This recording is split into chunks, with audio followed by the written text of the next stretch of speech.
Our next outstanding alumna is Jennifer Holmgren, class of 1981. She is the CEO of LanzaTech, an award-winning biotech company that uses microbes to turn industrial waste into biofuels and chemicals. She's also the recipient of the 2015 BIO Rosalind Franklin Award for Leadership in Industrial Biotechnology, co-author of over 50 U.S. patents and 20 scientific publications. Jennifer.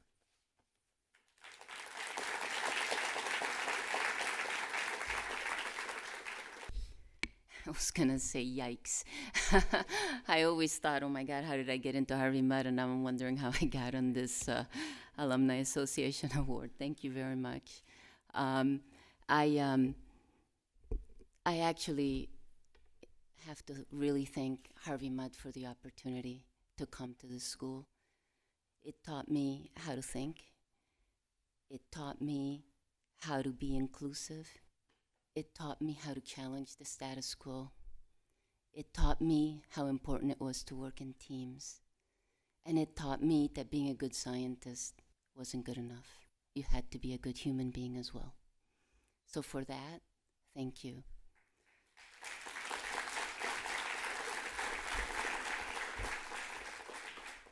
And somewhere back there, by the way, I have to thank Mitz Kubota.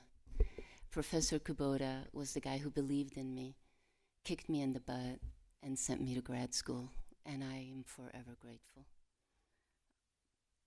Okay, I'm going to tell you what I do. I want you to first calculate how old you will be in the year 2050. What I'm showing you here is from the IPCC report published in 2014. As you know, the IPCC said we need to stay below 2 degrees. We are on a trajectory to 4. And everybody always asks me, why does 4 degrees matter versus 2 degrees? If you look at the information on the right, those are the models of what would happen if in fact we headed to a 4-degree trajectory. The top bar says adaptation, highly questionable. They're not talking about polar bears. They're talking about our ability to live on this planet. They tell us that this is a problem that we need to solve for our grandchildren. It's a problem we need to solve for our children. I'm going to be 90 in 2050. This is a problem that's going to impact me. It's going to impact all of you. And we're not magically going to appear in 2050. We're on a trajectory to have all these things happen before then. The fact is that we've already reached 1.5 degrees, and the reality is that 90% of the northern part of the Australian coral reef has been bleached. It's all dead. I'm Colombian.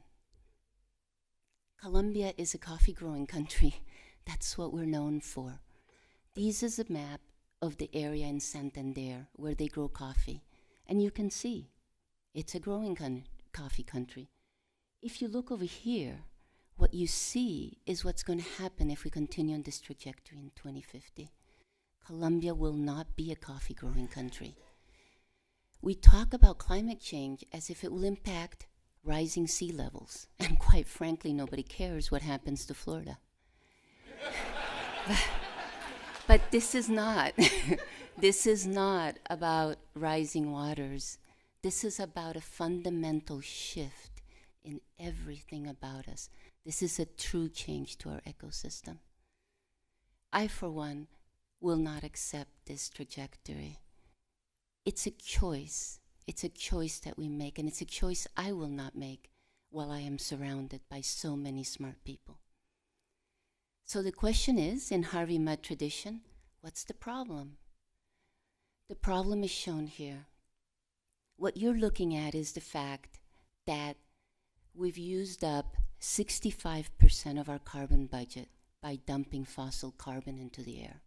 And the reality is, to prevent the 4-degree rise, what we need to do is keep a lot of the existing reserves in the ground.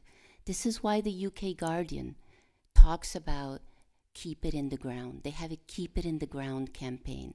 That's what it's about. It's like having a beautiful chocolate cake in front of you. Just because it's there You don't have to eat it all. And the reality is this isn't going to be easy. We think about carbon, fossil carbon, as being in our fuels, as being in our power, but it's in everything. It's in our yoga pants, it's in our Lego toys, it is in our water bottles. It's everywhere. Fossil carbon is what our industry, our lives are built on. And what we want to do at LanzaTech is create a carbon smart world.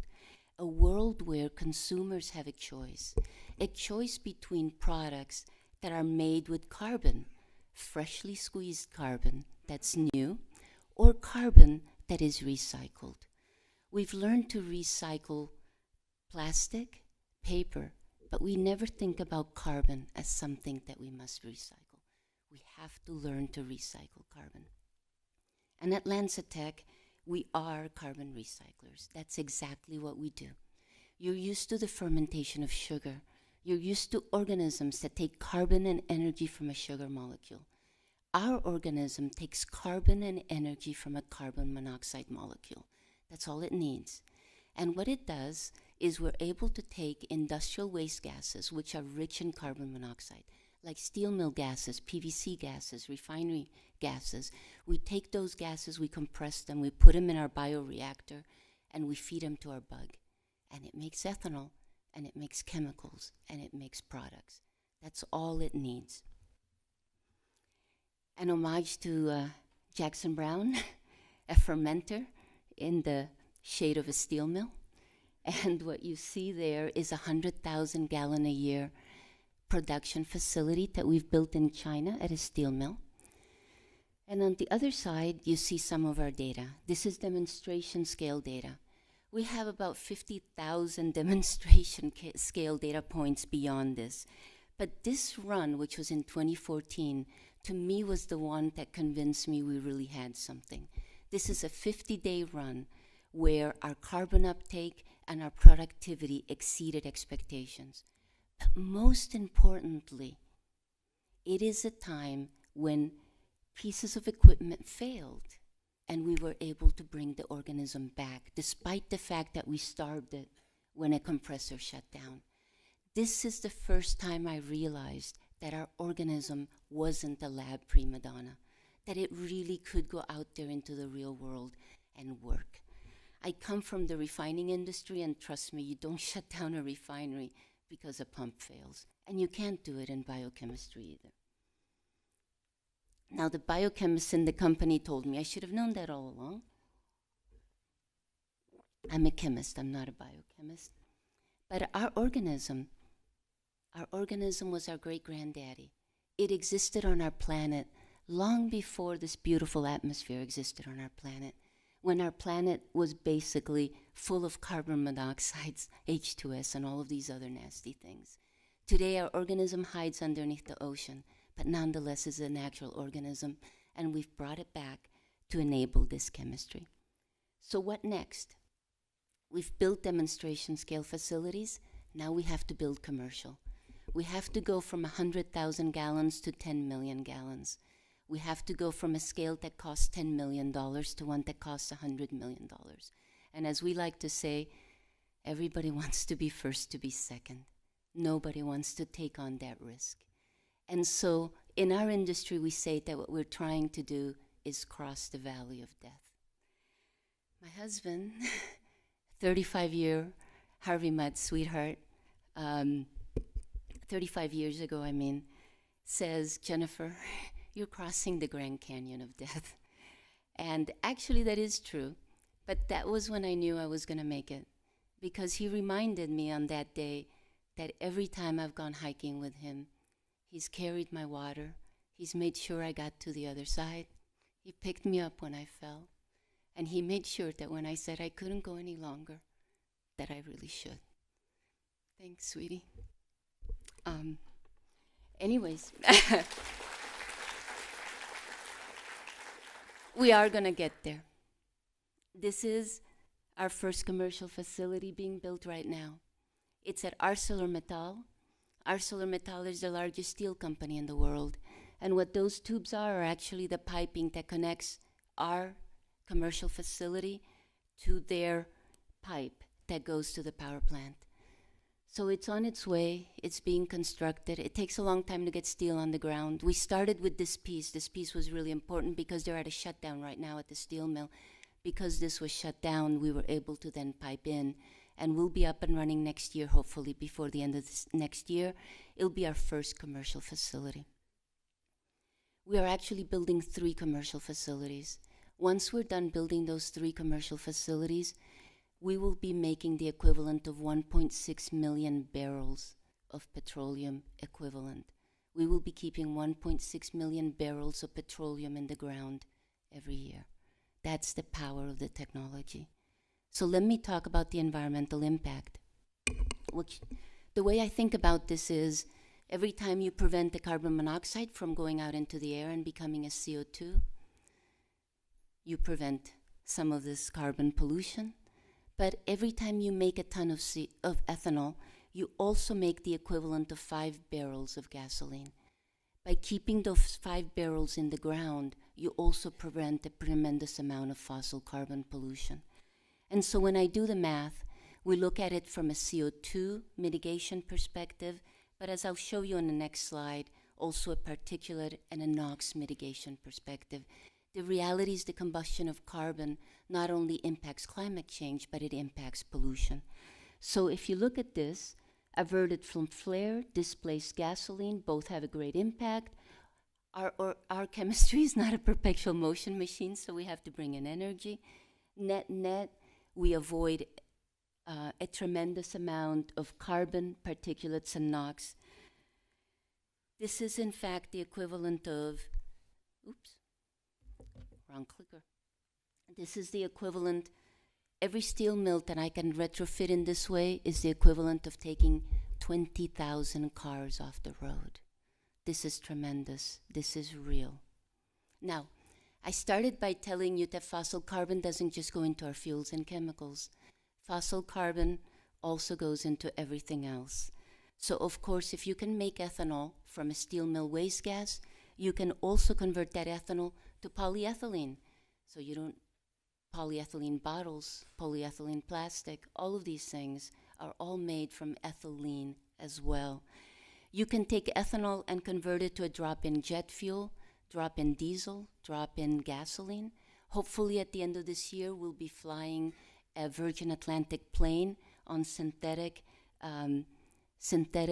kerosene made from our ethanol, made from a steel mill. And of course, we can also make chemicals. This organism can make things like propanol, which can go into polypropylene, which of course are part of our chemical value chain.